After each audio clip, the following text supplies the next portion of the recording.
தொழுகையினுடைய முறைகளை கவனித்து ஈதுல் ஃபித்ருடைய வாஜிபான 2 ரகாத் அதிகப்படியான 6 தக்பீர்களுடன் கிப்லாவை முன்னோக்கி இந்த இமாமை பின்புயர்ந்து அல்லாஹ் சொல்கின்றேன். இது நியத். இதோட வழிமுறை என்னன்னாக்கா, முதல்ல தக்பீர் தஹ்ரீமா அல்லாஹு அக்பர் சொல்லி கட்டுவோம். தக்பீர் கட்டி சனா ஓதுன பிறகு 3 தடவை அல்லாஹு அக்பர் சொல்லி தக்பீர் கட்டுவோம். தக்பீர் கட்டும் போது எல்லாருமே கையை உயர்த்தி அல்லாஹு அக்பர் சொல்லணும். நாம சொல்லக்கூடிய தக்பீர் நமக்கு மட்டும்தான் கேட்கும். இமாம் சொல்ற மட்டும்தான் மற்றவங்களுக்கு கேட்கும். நீங்க சொல்லக்கூடிய உங்களுக்கு மட்டும்தான் கேட்கும். இது முதல் ரக்காத்து. பிறகு அல்ஹம்து சூரா வம்பு சூரா ஓதி ருக்கு சுஜூது செஞ்சு 2வது ரக்காத்தில் எழுந்திருச்சு அல்ஹம்து சூரா வம்பு சூரா ஓதி ருக்கு செய்வதற்கு முன்னாடி 3 தடவை தக்பீர் சொல்லப்படும். அல்லாஹு அக்பர் அல்லாஹு அக்பர் அல்லாஹு அக்பர் சொல்லி 3 தடவையும் நம்மளுடைய 2 கையையும் காதினுடைய சோலை வரை உயர்த்தி கீழே விடணும். 4வது தக்பீர்ல தான் ருக்கு போகணும். அல்லாஹு Akbar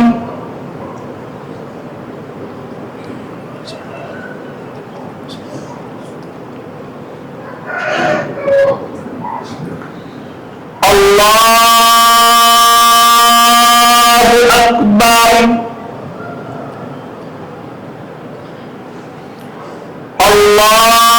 Allahu Akbar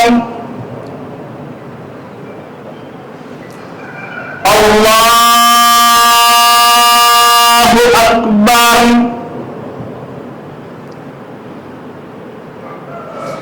Alhamdulillahi Rabbil Alamin wa iyyaka nasta'in Ihdinas siratal mustaqim siratal ladzina an'amta 'alaihim ghairil maghdubi 'alaihim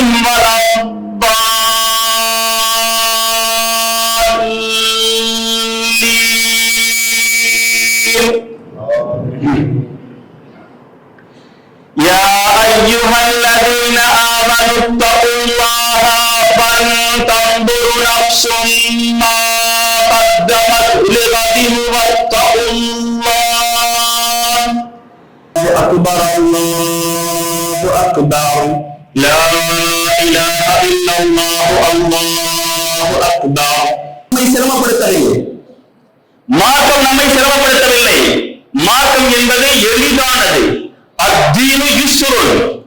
மார்க்கத்தில் சொல்லப்பட்ட எங்களுடைய உயிரின மனுஷன் அவர்கள் சொல்லிய வாக்கியம் தீன் என்பது, மார்க்கம் என்பது மிக மிக எளிதானது.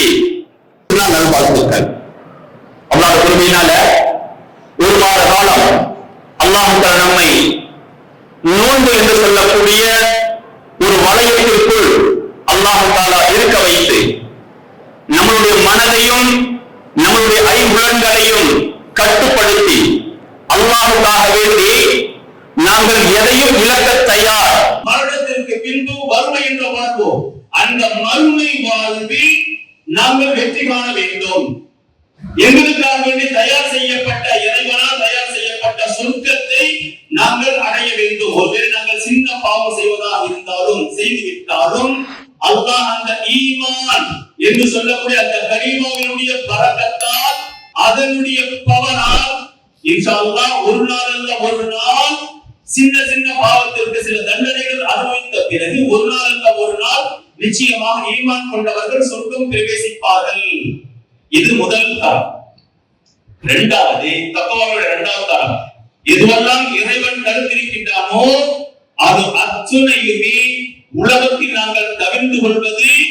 அதே போல எதுவெல்லாம் செய்ய சொன்னானோ அதை நாங்கள் முக மலர்ச்சியோடு, கம்மியோ அதிகமோ, சிரமமோ கஷ்டமோ இறைவனுக்காக நாங்கள் சகித்துக் கொள்வது, அதன்படி வாழ ஆரம்பிப்பது. இதனுடைய பலாபலன் உலகத்திலேயே காணலாம். எதுவெல்லாம் நமக்கு இது தவறு, இது ஹலால், இது ஹராம் என்பதாக தெளிவாக தெரிகின்றது, தெளிவாக சொல்லப்பட்டிருக்கின்றது, நமக்கும் விளங்கிவிட்டது. விபச்சாரம் செய்வது தவறு, வட்டி வாங்குவது தவறு, அதே போல ஏமாற்றுவது தவறு, அபகரிப்பது தவறு, லஞ்சம் வாங்குவது தவறு, அதே போல பிறருடைய பொருளை அனுமதி இல்லாமல் எடுத்துக் கொள்வது தவறு, அதே போல அனாதையுடைய பொருட்களை எடுத்துக் கொள்வது தவறு. இவைகளெல்லாம் இறைவனால் தடுக்கப்பட்டவை. அல்லாஹ் சொல்கின்றான், இவையெல்லாம் சாப்பிடுங்கள். இறைச்சி என்று பார்க்குமையானால் இறைவன் சொன்ன விதிப்படி அறுக்கப்பட்டால் சாப்பிடலாம். ஹலால் ஹலால் என்பதான் ஒரு வார்த்தை வரும். பொதுவாக எப்படி விளைக்கிறாங்கனாக்கா, நம்ம முஸ்லிம்கள் மட்டும் சொல்ல மாட்டேன், பொதுவாக மாற்றுவர் சகோதரர் முதல் கொண்டு பாய் ஹலால் ஹலால் 100% ஹலால் என்பதாக போட்டிருக்கிறாங்களே அந்த ஒரு வார்த்தை, அந்த வார்த்தை ஏதோ அறுக்கக்கூடிய பிராணி ஹலால் என்பதான் நினைக்கிறாங்க. அறுக்கக்கூடிய பிராணி ஹலால் அல்ல, அறுக்கக்கூடிய முறை அதுதான் ஹலால். அறுக்கக்கூடிய பிராணி எப்படி வேண்டாலும் இருக்கலாம், அது செத்தது, அதே போல சக்கராத்தில் இருப்பது, இருந்து கொண்டிருப்பது, நோய்வாய்ப்பட்டது, இதெல்லாம் சாப்பிடாதே. இதுவெல்லாம் மனிதனுடைய உடலுக்கு தீங்கு. ஆக இதை தொடாதே என்பதாக மார்க்கம் சொல்லுது. அது அல்லாமல் சுத்தமாக, திரகாத்திரமாக, அதே போல தோலில் இருக்கக்கூடிய 3 நரம்புகளை அல்லாஹ்வுடைய பெயரால் சொல்லி அறுக்கும் பொழுது அதனுடைய ரத்தம் எல்லாம் வெளிவந்திருக்கிறது அல்லவா, அந்த பிராணி அதுதான் ஹலால். இதுதான் ஹலாலை தவிர மாறாக இந்த கறி, இந்த பிராணி இதுதான் ஹலால் என்பதாக ஒரு தவறான பிரச்சாரம் போய் கொண்டிருக்கிறது.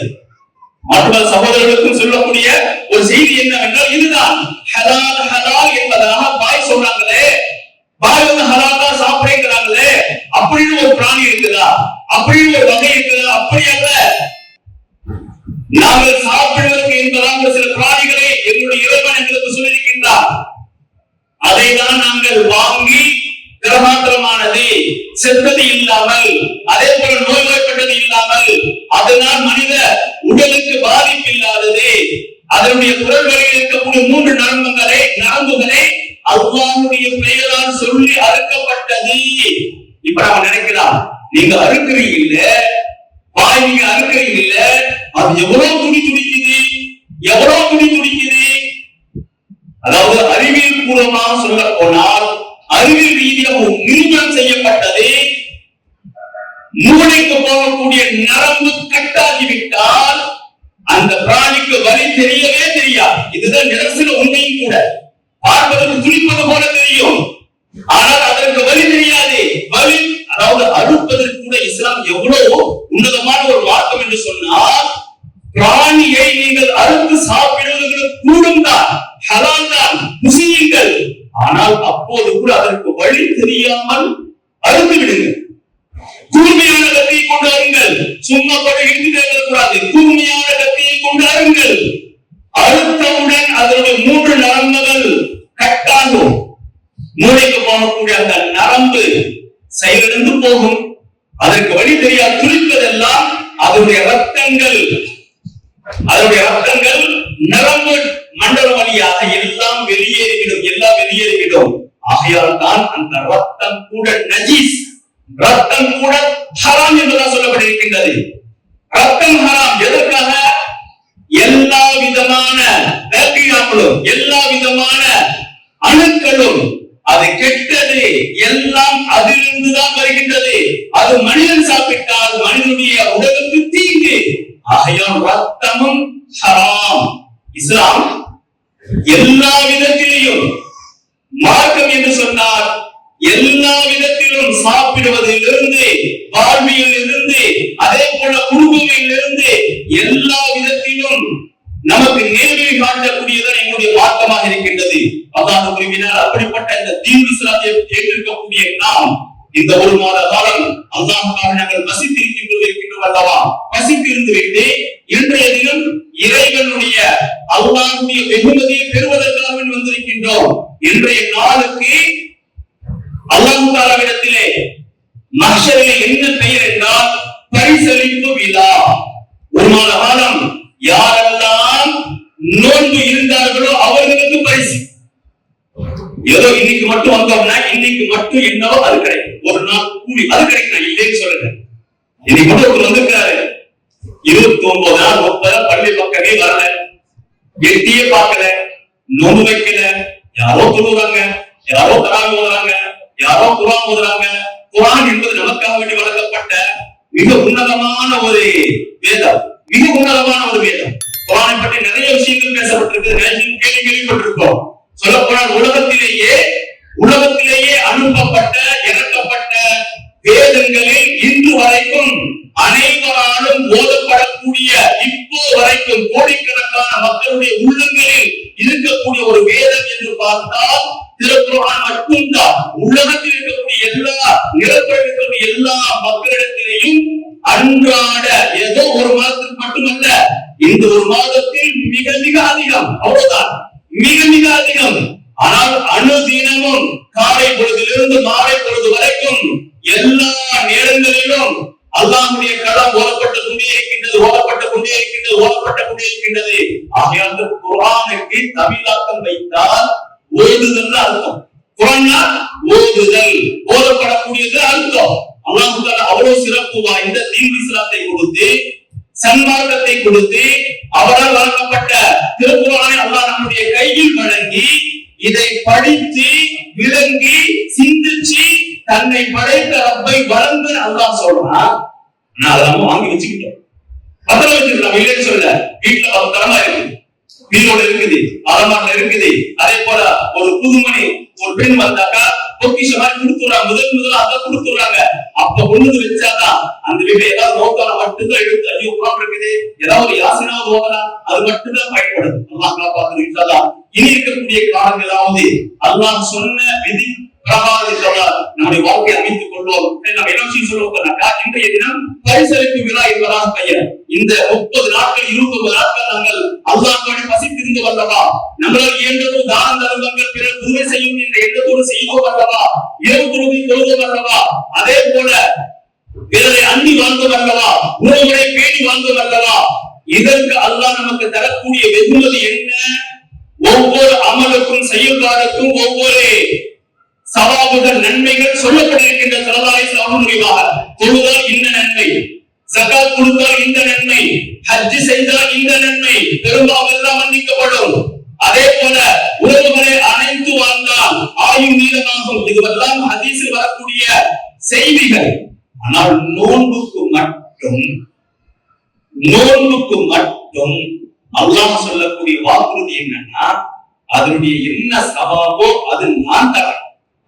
வானவர்களுக்கு கூட அல்லாஹ் தஆலா இந்த விஷயத்தை வெளிப்படுத்த இப்போ வரைக்கும் நோன்பு இருப்பதனுடைய பலாபலன் நாளை மஹ்ஷரில் அல்லாஹ் தஆலா ஒவ்வொரு இடத்திலேயும் தருவதுதான் தெரியும்.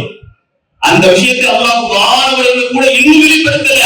தொழுகை இந்த நன்மை சொல்லப்பட்டிருக்குது, ஆனால் நோன்புக்கு இதுதான் நன்மை நிர்ணயம் இல்லை. அல்லாஹ் சொல்ற அன அதிசீபிகி, நானே கூலியாரேன், அல்லாஹ்வே கூலியாரன். நமக்கு என்னங்க, அல்லாஹ்வே பொருத்தமானவன். அதற்குத்தான் இத்தனை பாடுகள், இத்தனை கடமைகள். சொர்க்கம் என்பது கடமைகளால் சூழப்பட்டிருக்கின்றது அல்லவா? அந்த கடமைகளில் உன்னதமான கடமைதான் இந்த நோன்பு. இந்த நோன்பு வைத்ததினால் அல்லாஹ்வே கூலியாக ஆகின்றான். அப்படி என்றால் நமக்கு அல்லாஹ் தஆலாவுடைய பொருத்தம் நிச்சயமாக கிடைக்கும். அல்லாஹ்வுடைய பொருத்தத்தை பெறுவதற்கு தான் நாங்கள் நோன்பு வைத்தோம். அல்லாஹ் எங்களை புரிந்து கொள்ள வேண்டும். அதேபோல எல்லா நோன்புகளையும், எல்லா விதமான சதகாக்களையும், அதே போல முதல் உணவாக நோன்பாளிகள் முதல் உணவாக உண்ட அந்த கஞ்சிக்காக வேண்டி யாரெல்லாம் உழைப்பால் பொருளாதாரத்தில், அதே போல பணமாக யாரெல்லாம் கொடுத்தார்களோ எல்லோருக்கும் என்றால் அவருடைய எண்ணத்திற்கு ஏற்ப நிச்சயமா அல்லாஹ் தஆலா சவாபை நிச்சயமா தருவார். கம்மியோ அதிகமோ கணக்கில்லை, ஆனால் மனம் வந்து கொடுத்தாலும் அதுதான் பேச்சு. நாம் 100 ரூபாய் கொடுத்திருக்கோம், 8 ரூபாய் 1000 ரூபாய் கொடுத்திருக்கிறோம், வசதிக்கு ஏற்று செய்யணும். ஏனென்றால் அதன் எல்லா பணங்களையும் சேர்த்து வைத்துத்தான் நோன்பாளிகளுக்கு கஞ்சியாக விநியோகம் செய்யப்பட்டிருக்கின்றது. நோன்பாளிகள் 29 நாட்கள் குடித்தவுடன் அல்ஹம்துலில்லாஹ் என்று சொல்லியிருக்கார்கள். அந்த ஒரு வார்த்தை போதும். அல்ஹம்துலில்லாஹ் தமிழ் சொல்லுவாங்கல்ல, வாய் வாழ்த்தாட்டாலும் வயிறு வாழ்த்து. நிச்சயமாக வயிறு வாழ்க்கை இருக்கும். அந்த துஆ பாவமே அறியாத சிறு பிள்ளைகள், குழந்தைகள், அதே போல பெண்கள், முதியவர்கள், அதே போல அல்லாஹ்வுடைய இறைநேசர்கள் யார் வேணாலும் ஆகலாம், யார் வேணாலும் இருக்கலாம், உலமா பெருமக்கள், அதே போல ஹாஃபிஸ்கள், யாருடைய ஒரு துஆவாவது கபூலாக இருந்தால் நாங்கள் கொடுத்த அந்த 100, 500, 2000, 10,000, 40,000 எல்லாவற்றிற்கும் அல்லாஹ் நிச்சயமாக பலனை வைத்திருப்பான். அதனுடைய பலன் நிச்சயமாக நாங்கள் கண் கொண்டு பார்ப்போம். அத்தகைய நல்ல ஒரு தௌஃபீகை இன்ஷாஅல்லாஹ் இந்நாள் போல் எந்நாளும் சந்தோஷமாக, இணக்கமாக, அதே போல விட்டு கொடுத்து பிறருடைய உணர்வை புரிந்து வாழக்கூடிய நன்மக்களாக, அதே நமக்கு என்ன அந்தஸ்தோ என்னை விட பிறருக்கு அந்த அந்தஸ்து, இந்த உணர்வோடு வாழ வேண்டும். அதுதான் இஸ்லாம் சொல்கின்றது. நான் பெரியவன் அந்த வார்த்தை வேண்டாம். நான் என்ற வார்த்தை அல்லாஹ்வுக்கு பிடிக்காத வார்த்தை, அல்லாஹ் வெறுக்கக்கூடிய வார்த்தை. அதே போல அல்லாஹ் சோதிக்க ஆரம்பித்தால் அதனுடைய வேதனை, அதனுடைய விஷயம் நம்மளால் தாங்க இயலாது. தான் என்ற கர்வம் இல்லாமல் எல்லோருக்கும் எல்லா விதமான சிறப்புகளும் உண்டு. இருப்பதிலேயே நான் தான் சிறப்பில் கம்மி. ஒவ்வொருவரும் இப்படி நினைத்தாலே போதும், பிறருடைய அந்தஸ்தனுடைய கண் முன்னால் வந்து நிற்கும். ஆனால் பெருமனாக நினைக்க என்னை தவிர எல்லாமே கீழே. குழந்தைகள், பெண்கள் என்பதால் பாரபட்சம் இல்லாமல் அல்லாஹ்வுடைய கட்டளை முதல் விஷயம். அது அல்லாஹ் நம்ம மீது விதித்த கட்டளை, கடமை. அது செய்தே ஆக வேண்டும். அதனுடைய பலாபலன்கள் பின்னால் பார்ப்போம். ஆனால் முதலில் இறைவனுடைய கட்டளை, இறைவனுடைய கட்டளைக்கு நாங்கள் அடிபணிந்துதான் ஆக வேண்டும். அடிபணிந்தால் தான் அடிமைத்தனத்தை நம்மால் வெளிப்படுத்துவதற்கு உண்டான செயல் மட்டுமல்ல, வார்த்தை மட்டுமல்ல, எல்லா விதத்திலும் நாங்கள் யா அல்லாஹ் உண்மையே நாங்கள் வழிபடுகின்றோம், உண்மையே நாங்கள் கட்டுப்படுகின்றோம். அந்த நோம்பினுடைய அந்த விஷயங்கள் வரும் பொழுது காலை பொழுதிலிருந்து மாலை பொழுது வரைக்கும் சாப்பிடாமல் இருப்பதும், குடிக்காமல் இருப்பதும், மனோ இச்சையின்படி சொல்ல போனால் பேசாமல் இருப்பதும், கெட்ட வார்த்தைகள் முதல் கொண்டு நீங்கள் அல்லாஹ்வை அஞ்சுவதற்கு, அல்லாஹ்வை பயப்படுவதற்கு. தக்வா என்று சொன்னால் பொதுவாக நாங்கள் ஒரு பெரிய ஒரு இபாதத் என்பதாக நாங்கள் நினைப்போம். அப்படிதானே? தக்வா என்றால் இறையச்சம். அது பெரியவங்களுக்கு தான் இருக்கும், நம்மள சின்ன பசங்களுக்கு தான் இருக்காது. நாங்க ஏதோ நம்முடைய மனம் விரும்பியது போல வாழ்ந்து எப்படியோ கழிக்கிறோம் அப்படிங்கிற மாதிரி. ஆனா தக்வா என்பதை நம்முடைய உலமா பெருமக்கள் 3 வகையாக பிரிக்கின்றார்கள். தக்வா என்பது 3 வகையான விஷயங்கள். முதல் தக்வா லா இலாஹ இல்லல்லாஹ் முஹம்மது ரசூலுல்லாஹ், நம்முடைய ஏகத்துவம் இருக்கின்றது அல்லவா, இது நாங்கள் ஏற்றிருக்கின்றோம் அல்லவா. இந்த வார்த்தை ஹராமை விட்டு நம்மை தடுக்கும். ஹராம் சாப்பிடாமல், ஹராம் என்றால் இறைவன் எதுவெல்லாம் தடுத்தானோ சாப்பிடுதல், இதுவெல்லாம் சாப்பிடலாம், இது சாப்பிடக்கூடாது. இவர்களை திருமணம் முடிக்கலாம், இவர்களை திருமணம் முடிக்க கூடாது. இந்த வியாபாரம் உங்களுக்கு கூடும், இந்த வியாபாரம் கூடாது என்று சொல்லக்கூடிய இந்த 3 விஷயங்கள் இறைவன் தடுத்தது, இறைவன் செய்ய சொன்னது. இதை நாங்கள் எங்களுடைய மனதில் ஆழமாக பதிவைத்திருக்கின்றோம் அல்லவா? அதுதான் தௌஹீத் என்பதாக சொல்வார்கள் அரபியில். தமிழில் ஏகத்துவம். இந்த ஏகத்துவத்தை ஏற்பதினால் நமக்கு அல்லாஹ் தஆலா எதுவெல்லாம் தடை செய்கின்றானோ அதுவெல்லாம் நம்மை நாமே விலக்கிக் கொள்வது அல்லாஹ்வுக்காக. இவ்வளவு விஷயம் அல்லாஹ்வுக்காக விலக்கிக் கொள்வது. இவர் சொல்றாரே, அவர் சொல்றாரு, இவர் வேணாம், எதுக்காக வேண்டி அல்ல. என்னுடைய ரப்பு, என்னுடைய இறைவன் இது வேண்டாம், செய்யாதே, கூடாது, தப்பு, அதன் பக்கம் நெருங்காதே என்பதாக இறைவன் சொல்றான். ஆகையினால் நான் அந்த பக்கம் போகல, அதன் பக்கம் நான் நெருங்கல, அதை செய்யல, அதை சாப்பிடல, அது வாங்கல, அதை எடுக்கல. நல்ல அபிப்பிராயம் கொள்கின்றேன். நீங்களும் அது போல இருங்கள் தான் நமக்கு சொல்லப்பட்ட வாக்கியம். அதனால் எல்லோரும் பற்றி நாங்கள் நலமாக நினைப்போம், நலமாக வாழ்வோம், பிறருக்கு உதவி செய்து வாழ்வோம். அதே போல அல்லாஹ் நமக்கு தந்த எல்லா கடமைகளும் சரிவர செய்வோம். அல்லாஹ்வுக்கு பொருத்தமான வாழ்க்கையாக வாழ்வோம். அதே போல அக்கம்பக்கம் இருக்கக்கூடிய நம்முடைய சமய சகோதரர்களையும் இன்ஷா அல்லாஹ் அரவணைத்து அவருடைய ஹக்கையும் இன்ஷா அல்லாஹ் நிறைவேற்றுவோம். அத்தகைய நல்ல ஒரு வாய்ப்பை அல்லாஹ் தஆலா நம் அனைவருக்கும் வழங்குவானாக. அல்ஹம்துலில்லாஹி ரப்பில் ஆலமீன். செயலாளர், துணை செயலாளர், இணைச் செயலாளர் மற்றும் உறுப்பினர்கள், நிர்வாகத்தினர் அனைவருக்கும் சார்பாக, ஜமாத்தின் சார்பாக ஈத் பெருநாள் வாழ்த்துக்களை தெரிவித்துக் கொள்கிறேன். அஸ்ஸலாமு அலைக்கும். وارزقنا الجنة يا رب العالمين. اللهم يا مقلب القلوب ثبت قلوبنا على دينك وطاعتك وإيمانك وإسلامك ومحبتك وشرك لقائك يا الله يا رحمن يا رحيم. رضينا بالله ربنا وبالإسلام دينا وبمحمد صلى الله عليه وسلم ورسولا. ربنا تقبل منا ما كنا اللهم الإسلام المسلمين. حسبنا الله ونعم الوكيل، نعم المولى ونعم النصير. اللهم إنا نجعلك من نورهم ونعوذ بك من شرورهم. اللهم اصلح أحوال المسلمين في فلسطين. اللهم اصلح أحوال المسلمين في فلسطين في كل مكان يا ذا الجلال والإكرام. اللهم ربنا عليك توكلنا وإليك ربنا وإليك المصير.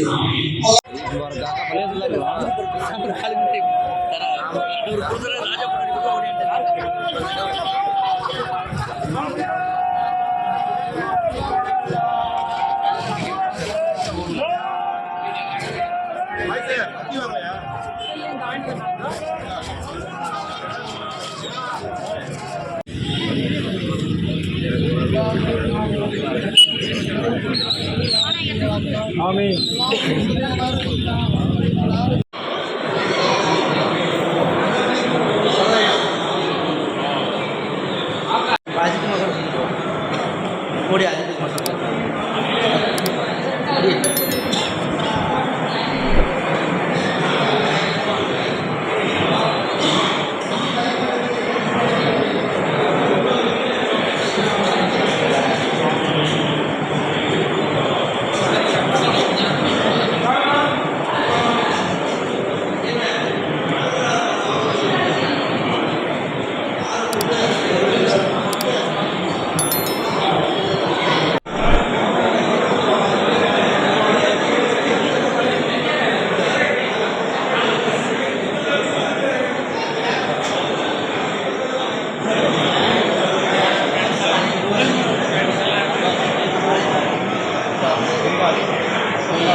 இது எப்படா உனக்கு லிங்க் இப்படி வருது?